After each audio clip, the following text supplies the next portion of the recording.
Hi, I'm Wendy Lowy Sloan, and this is What's Up with Wendy. I began my career in New York City as a TV producer for talk show legends, and for the last decade, I've used those experiences to create my unique style in interviewing hundreds of A-list celebrities, newsmakers, comedians, musicians, reality stars, fitness and nutrition experts, best-selling authors, and so much more. It was. And, as I said, it wasn't until I was in Rwanda that I realized in my mind, I had to choose one or the other. But as I said, in God's vision for my life, his plan for my life, both things were going to happen. It's just a matter of timing. And I think that happens in a lot of our lives. So many of us put some dreams aside because focusing on our family takes precedent. And sometimes you have to put aside some things you wanted to pursue. And you can get to a certain age where I am, and you now have the opportunity to search for something else or to, explore those dreams you had from long ago. So, I encourage everybody to get out there and look for that thing that you want to do. And it doesn't mean you have to start some international business. It can be as simple as going into your community and finding, a charitable organization to work for.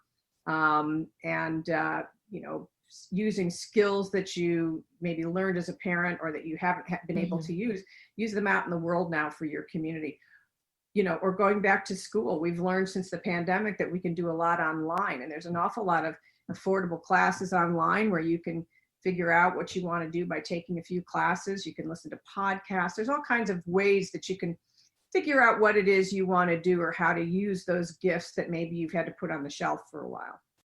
This episode of What's Up with Wendy's podcast, she is an Emmy-winning actress who has played not one, but two TV moms, beloved TV moms. Patricia Heaton recently authored a best-selling book for Simon & Schuster called Your Second Act. You won't want to miss that. When her children left the nest, she discovered she had time to pursue passions that were previously placed on hold, both personally and professionally. She now finds her greatest fulfillment in using her influence as celebrity ambassador for World Vision. We're going to talk about that. We're going to talk about her book. We're going to talk about the shows that we all loved watching her as being the mom. She's everyone's favorite mom. Patricia Heaton is this episode of What's Up with Wendy's podcast. You won't want to miss it. Best known for her role as Debra Barone on the wildly successful Everyone Loves Raymond and The Middle, she recently started the highly praised comedy Carol's Second Act. She's everybody's favorite mom, three-time Emmy Award winner, actress. Welcome to my show, Patricia Heaton. Thank you, Wendy. Thanks for having me. I am so happy to have you here. So happy almost Mother's Day to the mom of four. Mm-hmm. How is being an empty nest? It is good. It's not quite as empty since the pandemic. We had quite a few of them with us. We were actually filming a movie in Oklahoma City, and two of my sons were working on the movie with us. My husband, David Hunt, directing, and both of us producing.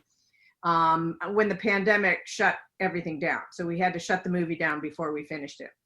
And we all came back to LA, so we had three sons in LA for the duration. And now we're all kind of back in our various places. But two of my two youngest are graduating from college in a matter of a week or two. So I have a feeling we're going to have some more back in the house again. It's not quite the empty nest I imagined.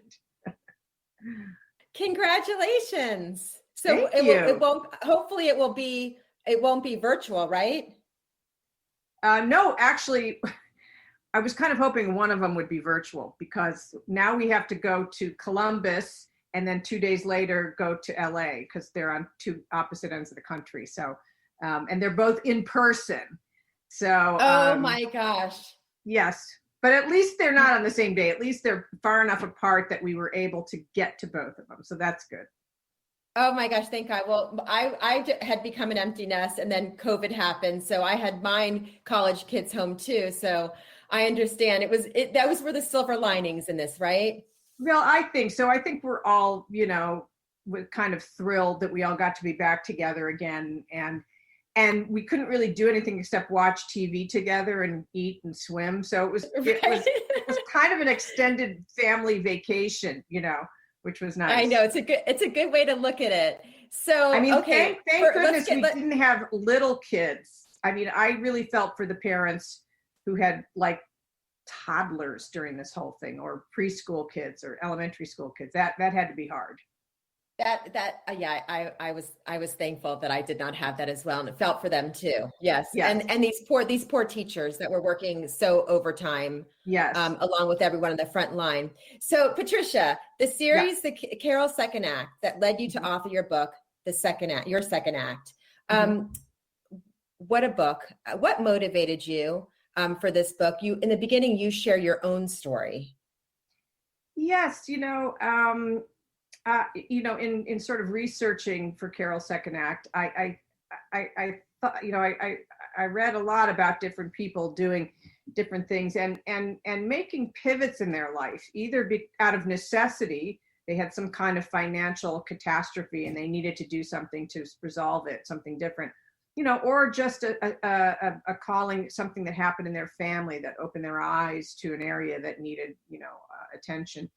Or for whatever reason, and I just love the stories in the book, and it's men and women, and it's very inspiring. And I think with the pandemic, a lot of people had the time and opportunity to reflect on their lives while we were all locked down. And I think there's people that thought, I'm not sure I want to go back to the way I was living, whether it's, the job or maybe I'm in school and I decide I want to study something different.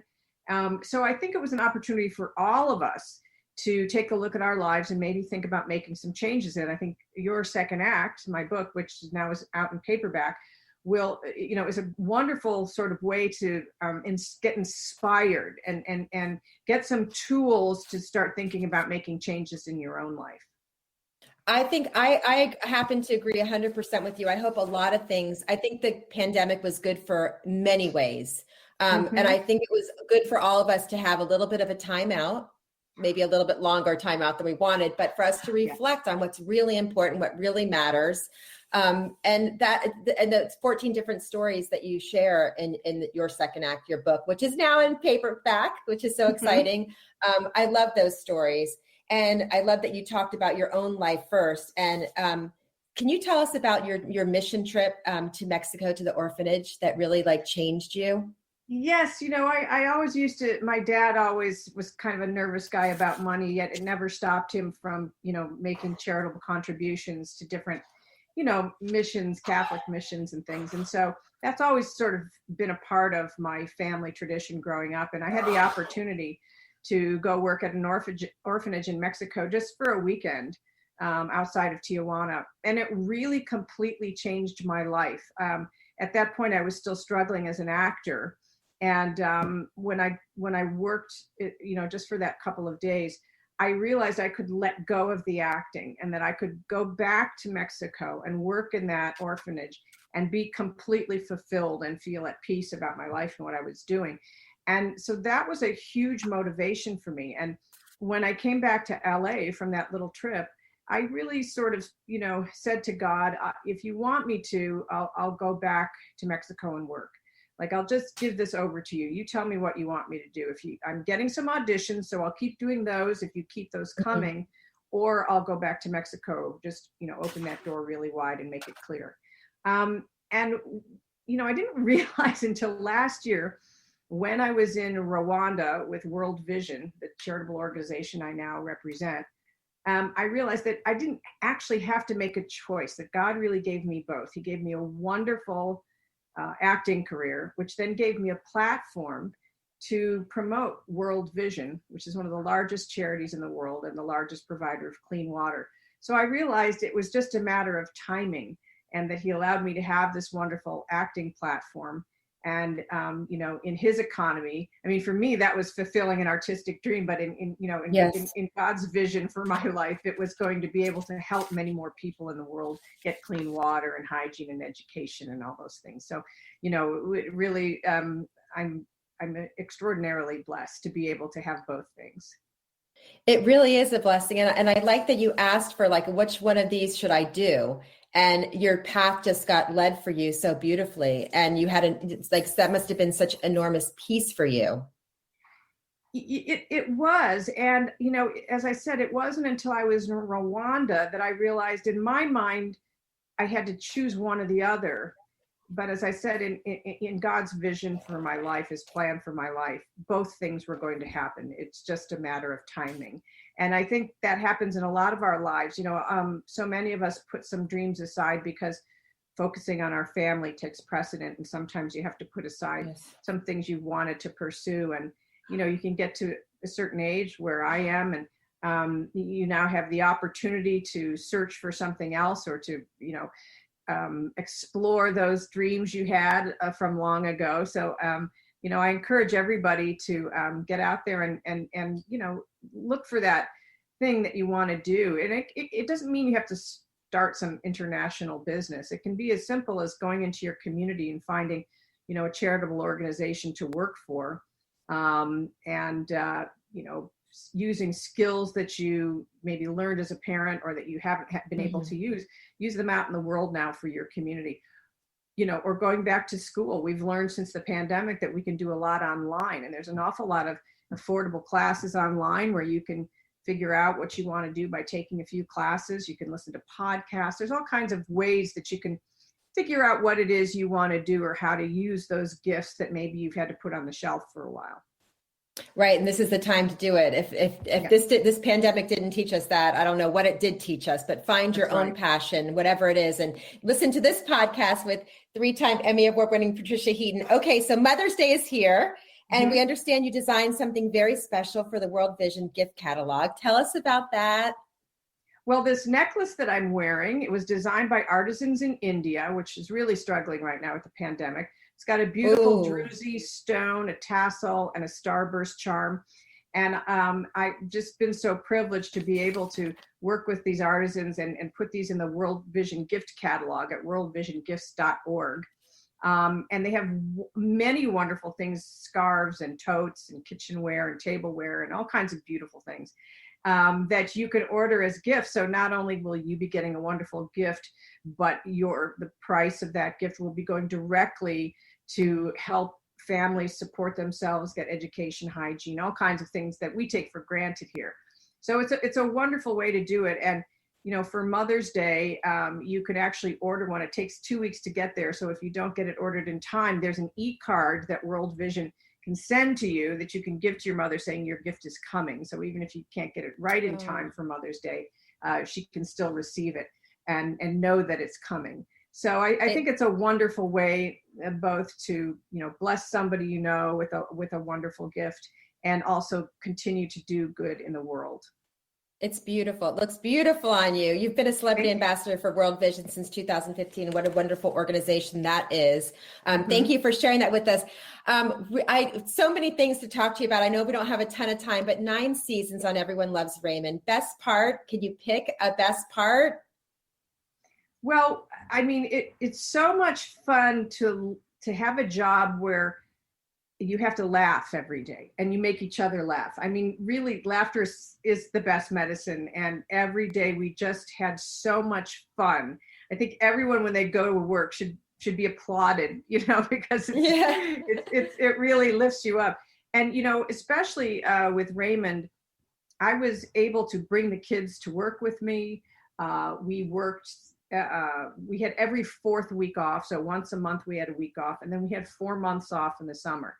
And I got to come home every night, after the kids got home from school. I was able to take them to school in the morning. So, it was really a job that allowed me to be both a full-time actor and a full-time mom. And that was really a blessing, because the years of raising your kids go really quickly. And I was, didn't have to really miss anything. So not only was it a wonderful cast and great writing, but I was able to also just fully be present to my family also. What a gift in all ways, right? Yes, wow, pretty amazing. And then we could talk about the middle, of course. 9 seasons on the middle. I mean, you are everybody's favorite mom. Well, I've just been blessed with these writers. It's really all about the script. If you don't have a good script, you're doomed. And then there was just this wonderful kismet in the casting of both of those shows, where these casts were just wonderful. and you're cast as a family, so you haven't met each other, you don't know each other, and right away you have to be a family. And we, on both shows had wonderful actors.